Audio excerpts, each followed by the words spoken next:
Hi guys, it's Jordan from B&B Campers. Just going to do your handover video on your Devon Firebrand.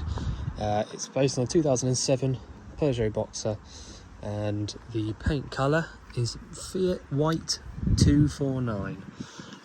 So I know that obviously it's based on a Peugeot Boxer, but Fiat, Peugeot and Citroën all make the exact same vans, so easiest way to find it would be Fiat 249. So the engine battery is over here on the left hand side. You've then got your brake fluid attached to the servo just behind that. Power steering fluid sits in this reservoir at the very front, you can see there, at the perfect level for that. The engine oil has its filling point just here at the top of the engine, and you can see there, nice and clean, no kind of milky looking stuff in there, which is good. Engine oil dipstick is the green topped one down here at the bottom of the engine, and you have actually got a separate oil filling point. This is for the same oil to go into, so you know this is where you fill up your engine oil as well, but if you can't quite reach over there into that section at the back, you can just use this one instead. So behind this cover here we've got a couple of fuses and relays, nothing massively important. This is all just your Peugeot stuff behind here. Engine coolant sits in this reservoir at the top, and again, engine is cold at the moment and that's at the absolute perfect level. More fuses and relays inside this box just here. Air filter sits inside this box over here, and your washer fluid goes into this little reservoir at the front. Fuel filter sits behind the air filter box just at the back there, and that's about it really. So you can see it's a proper Devon conversion with the part or the build number on it just there.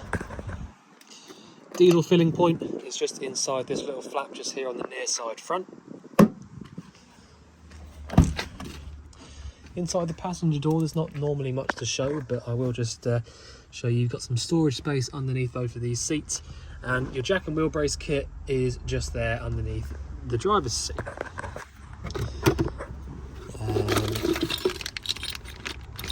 So that's for your awning, just in case you weren't aware.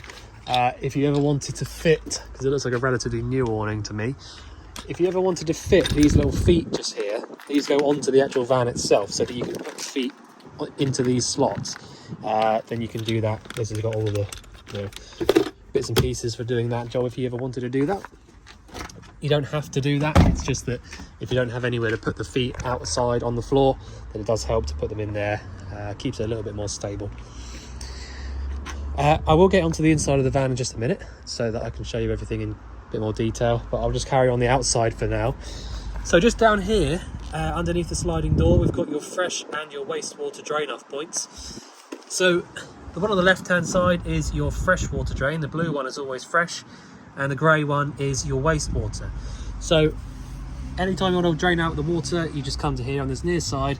They're both just there, nice and easy to get to. You've then got your toilet cassette locker just here at the back. So to take this out, you just literally push up on the little yellow tab here and pull the cassette out. You'll then be able to take it all the way out, so that if you want to clean it or whatever, it's much easier to be able to have it in your hand there. When you're emptying this out, you turn this to the side and take this cap off the front. This is where you put your blue fluid into once you've emptied it. When you're physically emptying this out, you should be holding down this little yellow button at the back. It's an air pressure release valve and it will help out massively. So that's the toilet cassette, nice and easy. At the back of the van here, you can see all nicely sort of colour matched for the inside as well. So you've got your full-sized standalone table just here at the back, held in with these little twist clips, and your awning winder is here as well. So yeah, a couple of nice little bits in the back here. Fridge is just here. I will obviously show you how that all works when we get inside in just a minute, but we'll get there soon. And you've got a tow bar at the bottom just there as well. Right, on the off side, we've got these 3 little vents just here. So these are all to do with the fridge. So if you ever needed to get to the back of the fridge for any reason, if you know, obviously bring it to us if you have any problems, but this is a really good access point to the back of the fridge. And this little one just here is the little tiny vent, which is basically the top of the exhaust for the fridge. So if you wanted to double check that it was definitely working and it was lit up on gas, you can just put your hand over either side of this and you'll feel hot air coming out through that. The next bit is your hookup point. So if you do have access to a hookup cable, it's really, really handy to have, especially on this particular vehicle, because you can actually heat the water up via the mains element as well, rather than just gas. Same with the fridge, you can cool the fridge down via the mains, but you can also do it all on gas as well. So having access to the hookup is really helpful, and it also means that the leisure battery is going to be constantly being charged up. Anytime that mains cable is plugged in, the leisure battery is being charged, so you haven't got to worry about the voltage inside of it. The next one, this little vent just down here, is your Truma boiler vent. So if this was lit up on gas, same kind of thing as the fridge, you can put your hand over that little vent there. You can put your hand over the top of this as well, just to make sure that it's definitely working. And the freshwater filling point, if I just grab the key out so I can show you how that works. So you've got this little silver key on the key fob, which is the one for the fresh water. So key goes in, twist it whichever way it will go, and then the whole cap just comes out. Pop it back in, turn the key, take it out, and that is locked up.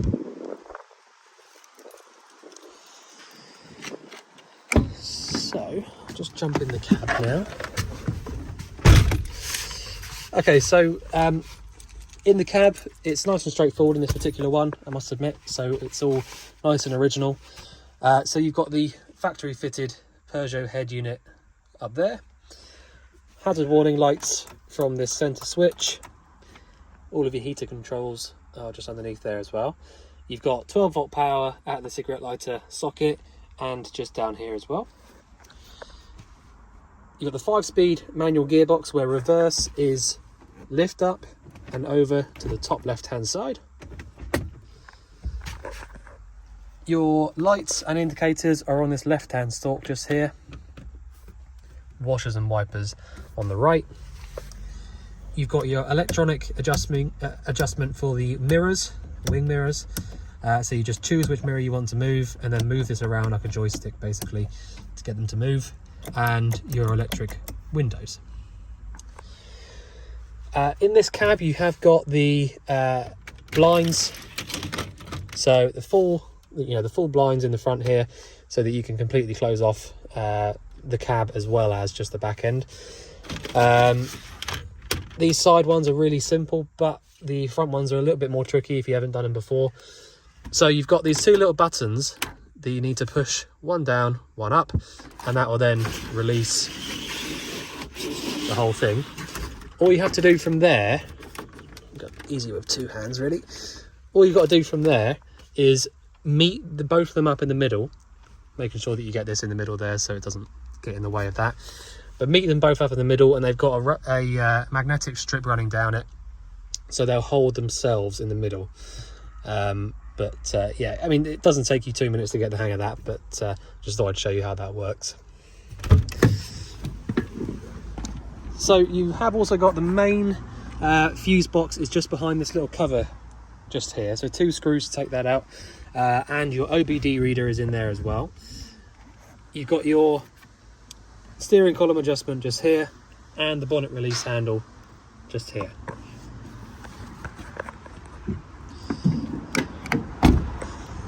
Okay, so I'll just go on the inside now and show you what we've got going on in there. So first things first, you've got your paperwork box just here. Absolutely loads of paperwork in there. It was in this little cupboard just here, but I've had to take it out just so I can show you the gas locker, which sits at the bottom. So you have got, it's quite a clever conversion really, so you've got lots of little bits and pieces to sort of work out and you know, find out about. And to be completely honest, you know, you're going to find more stuff out than what's in this video, just by using it and giving it all a good play around with. But you know, it's all pretty straightforward and easy. Loads of storage in this particular vehicle, extra cushion up here for making the bed up, which again is one of those things that, you know, we don't always go through and make all the beds up and all that sort of stuff, but to see that they've got all the extra cushions just there is always a good sign. So as I said, loads of storage, loads of cupboards.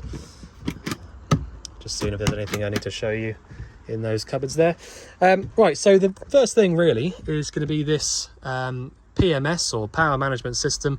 So this is your power supply unit. All right, so it's made by Plug-in Systems, which is a company that have been making these kind of things for years and years and years. I personally really like these control panels or control units because it's kind of got everything in one. So I'll just go down to van there. I don't know why that's on car.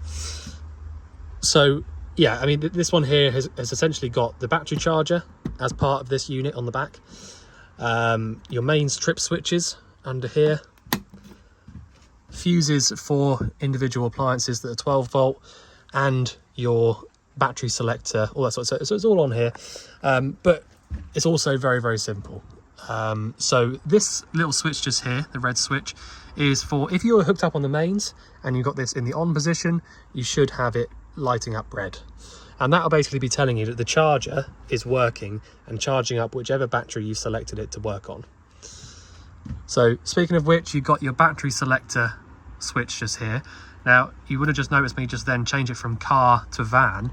And the reason is, if you're up there on car, what's going to be happening is when we go around and turn on the lights and,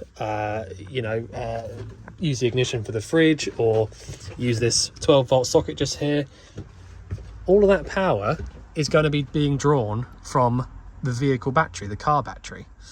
Okay, which obviously you don't want, because eventually after a certain amount of time of doing that, you're not going to be able to start the van up because it'll be flat. So what you need to do is have it down here on van, which is your leisure battery, which is actually made and designed for powering these things like these lights and, you know, all that sort of stuff that we've got in the vehicle. So all the time that you want to be using the vehicle, all the time you want to use your 12 volt power, you need to be down on van.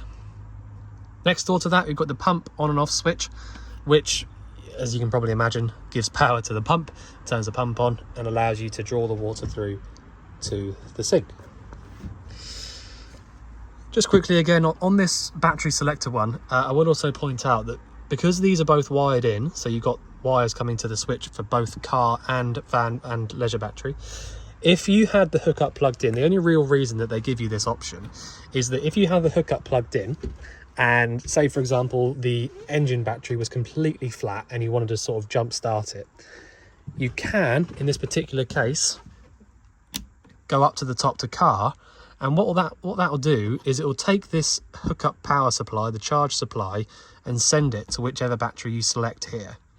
It will also mean, obviously, that, like I said a minute ago, any 12 volt power that you draw in the back end will be being drawn from that engine battery. But if you do want to send charging power to the engine battery, select car with the electric hookup plugged in, and it will charge up that engine battery. For the rest of the time, you want it down on van so that you don't drain out the engine battery and that you use the leisure. Right, so down here, as I said, you've got a couple of fuses. These are kind of like glass fuses. You just use a little flathead screwdriver, wind it out, and then you can pull it out. It does tell you what size fuses they should be, so 15 amp, 10, so on, and it also tells you what they're for. So that's the control panel. As I said, you've got your trip switches under here. These are 240 volt trip switches, so you know, absolutely nothing to do with the 12 volt system. So if you plug the mains cable into the vehicle on one of these trips, it will mean that you've got either an issue with one of the actual switches or an issue with a 240 volt appliance. In this particular vehicle, we've only got the fridge, the boiler, and the sockets that actually work on mains, apart from obviously the battery charger as well, but that's kind of integrated into this unit. So yeah, there's not a huge amount to kind of like, if there was going to be an issue, it would be quite simple to work out what it was.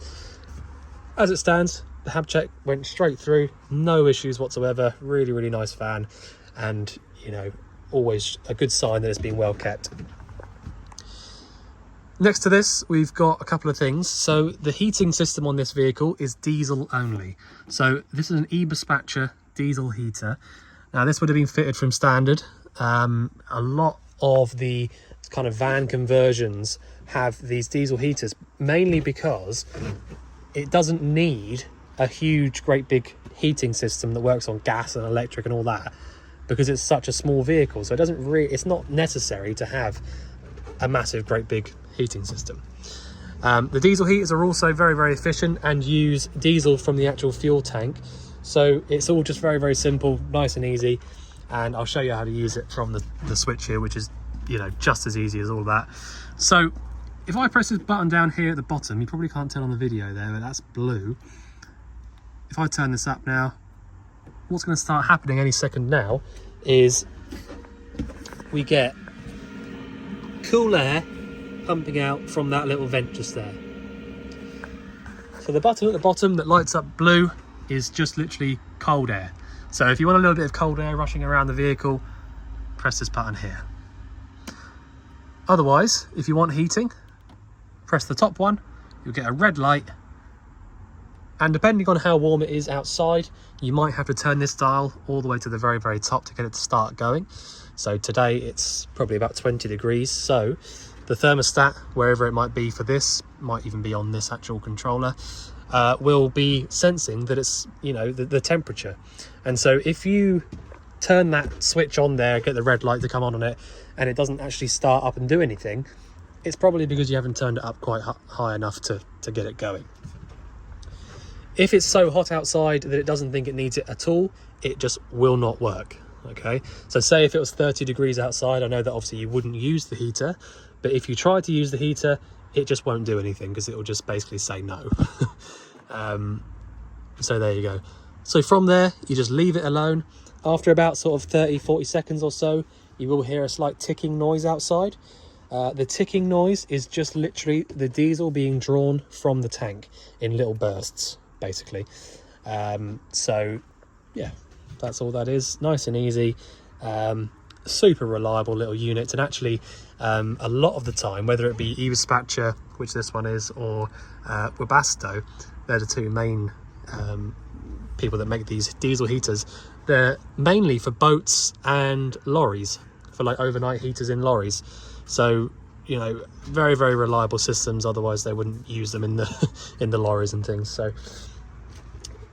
might not be able to hear it on the actual video, but we can just about start to hear the ticking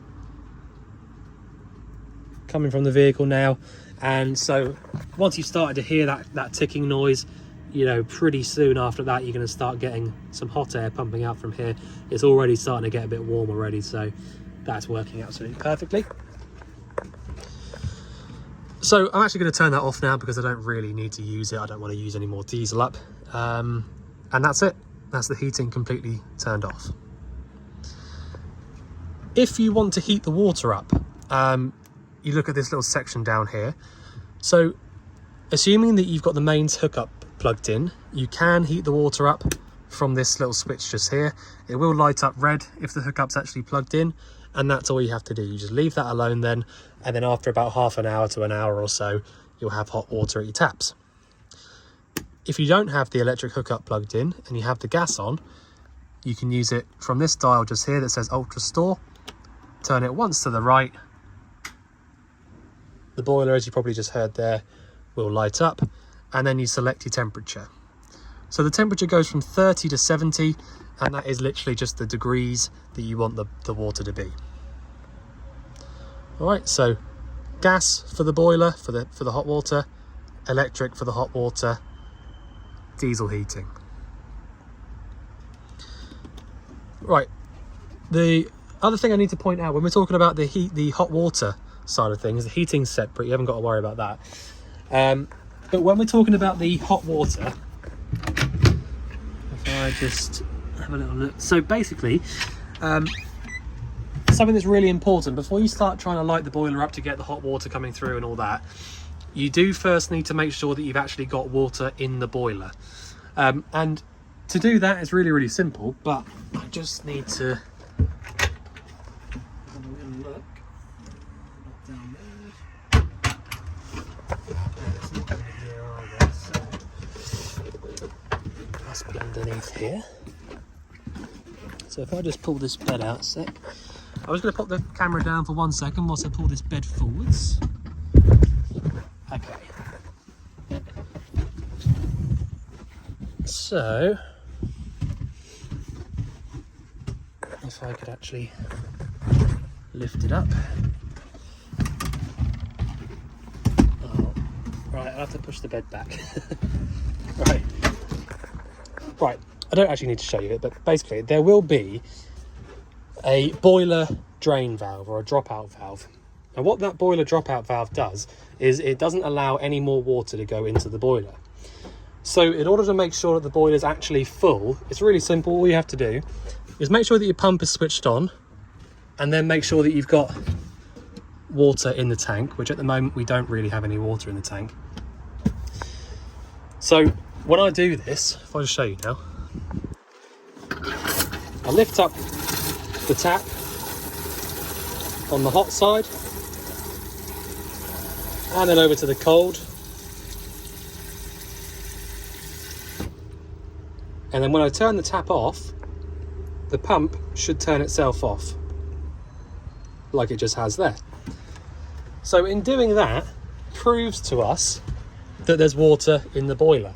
So basically, if there wasn't any water in the boiler, you would not get any water coming through the tap on the hot side.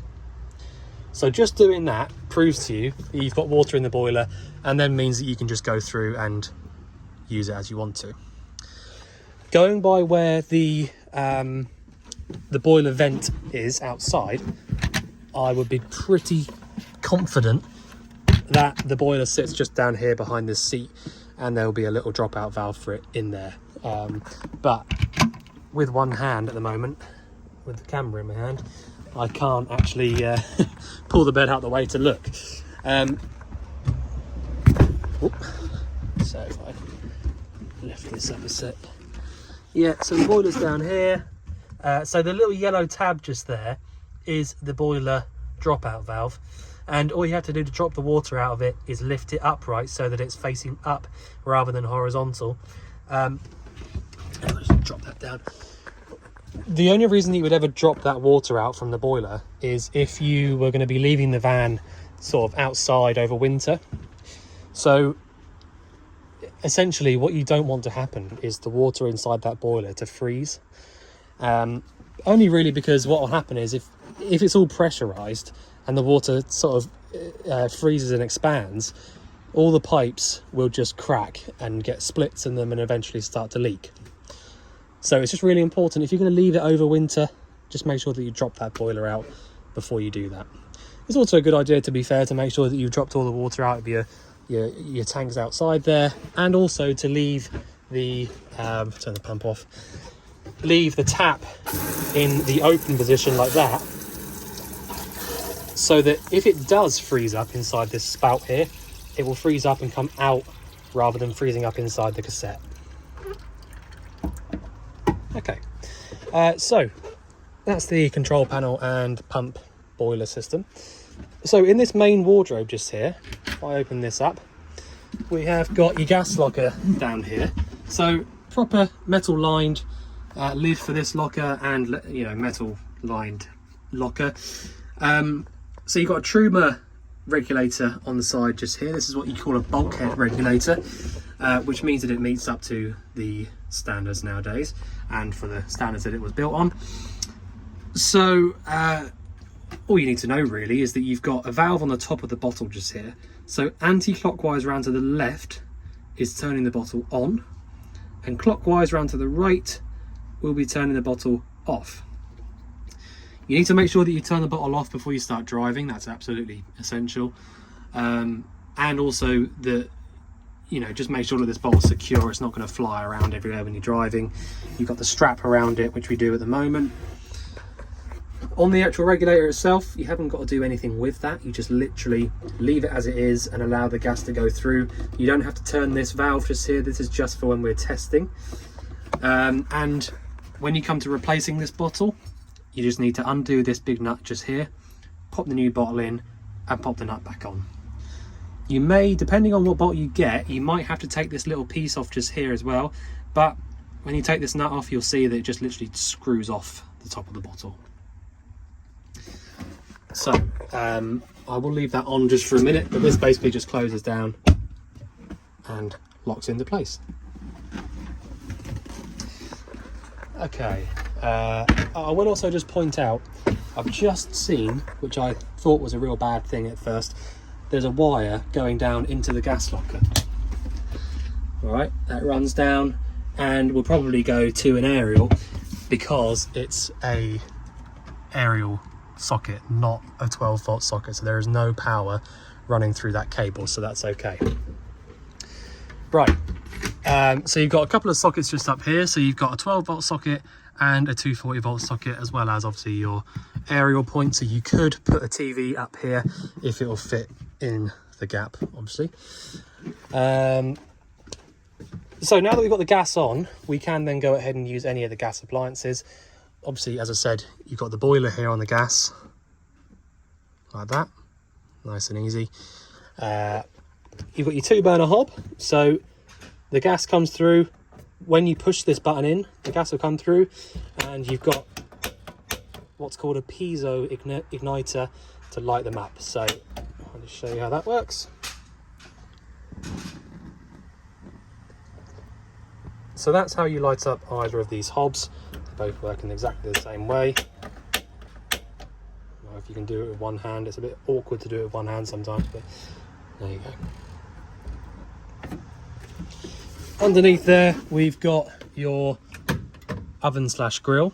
And I say oven slash grill because, you know, it's very, very small for an oven, I will admit, but it has got both options on it. So you've got the grill in and round to the right and the oven in and round to the left. You will need like a long reach lighter to light either of these up because it doesn't come with an ignition. And underneath here we've got your gas isolator taps. So at the top there is the boiler, 2-burner hob, fridge and the oven slash grill.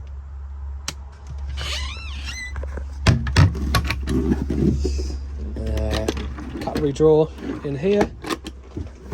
So I will show you the fridge in just a sec, but I'll just go into the bathroom and show you in here first. So actually, to be fair, for a small motorhome, actually a pretty decent sized bathroom. Normally, you know, you can barely stand in these things. So you've essentially got this tap just here which comes out, pulls out for the shower, as well as just using it as a tap normally, and the toilet, which I'll just show you how that works.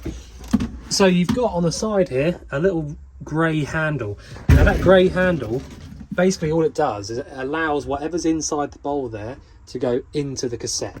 So to open that up, pull it towards us, and then once you've finished, you know, with it going into the cassette, push it back, and you've got a blue switch on the back just here, which when you press that, if the pump is on, it will flush around the fluid around the bowl there. So that is that. Right, so I'll just show you how the 3-way fridge works, and I think that'll be about it. Okay, so we've got, as I said just then, it's a Dometic 3-way fridge.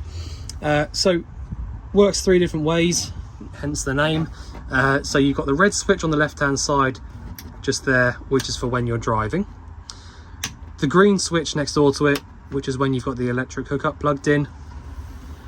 And these 3 things on the right, which are all to do with gas. So at the moment, the only way I can use this fridge is the gas, because I've got the gas switched on, I don't have an electric hookup plugged in, and I haven't got the engine running. So if I want to light this up on the gas, this is how we do it. Press the ignition switch there on so that it starts flashing and making an ignition noise. Push in and round to the left on this dial just here and wait for it to stop. There you go. So now that that ignition switch has stopped flashing at me, I you know, I know for an absolute fact that that is now lit. Okay, let go of the bit just there now, and it's still not flashing at me, which means it's now lit and I can leave it alone. There's a couple of ways you can double check that. Have a little look in the hole just there, and you should be able to see a little blue flame flickering away. And as I said when we were walking around the outside, you can, if you want to triply check, physically put your hand over this vent and feel the warm air coming out from it. It will take a few minutes to actually start getting hot coming out of here, but that's just a way to, you know, be 100%. I mean, if you if you don't believe the fact that you can actually see it in there, then, you know, there you go. Anyway, so that's how you light it up on the gas. You have got a little sort of temperature dial here. If it's not hot, you know, if it's not cold enough in there, you can turn it up or whatever. But for the majority of the time, you can just leave that as it is. So that's how you light it up on gas, nice and easy. When you want to turn it off, turn that around. Ignition starts flashing at you again because there's no flame there, and then turn the ignition off. If you do have the electric hookup plugged in, I would always recommend to use it on that. So press the green switch on, and then basically the 240 volt element in the back of this fridge will start to cool it down. And the last one, the 12 volt there, as I said, that's for when your engine's running only. And the reason for that is a couple of things I normally explain about that. So the reason you can only use it when your engine's running is because it gets its power physically from the engine. So where your alternator under the bonnet, you've obviously got the alternator charges up the engine battery like any car does. You've also got something called a split charger. So the split charger basically takes half of, or a certain amount of that power, sends some of it to the leisure battery, so the leisure battery is getting charged up whilst you drive as well, and some of it back to here to the fridge. So it physically uses the actual engine's power to keep the fridge cold. So it will not do a single thing until you start the engine. So the other thing I tend to talk about on these is that basically the 12 volt element there, the red switch when you're driving, doesn't get the fridge cold. All it really does is hold the temperature that you've already put into it before you left. So the idea is, before you go on holiday, say if you were going tomorrow morning, I would always recommend to either light the fridge up on the gas before you go the night before, leave it on overnight with all your stuff in it, and then by the morning it will be ready to go. Gas or the 240 volt switch here, if you've got an electric hookup plugged into it, sometimes that's the preferable way, because if you have a hookup plugged into the van overnight and leave it on the hookup, not only is it going to be cooling the fridge down via the electric hookup, but you're also going to be giving the leisure battery a really good charge up before you leave. So if you have that option, not everyone's got that option, but if you can hook it up the night before you go away, green switch on, and then, you know, your leisure battery is going to be completely charged up by the morning and the fridge will be cold. So hopefully that makes sense. I am going to stick that little bit back on in a second. I just broke it off when I was walking past it, it's my fault. So yeah, I think that's about it really. I'll just make sure there's nothing I've missed out. Okay, so assuming I haven't missed anything out, or you know that you don't want anything else going through, we'll see you soon to collect your van. But if there is anything that you think I've missed out, just let us know, and we'll see you soon. Thanks very much.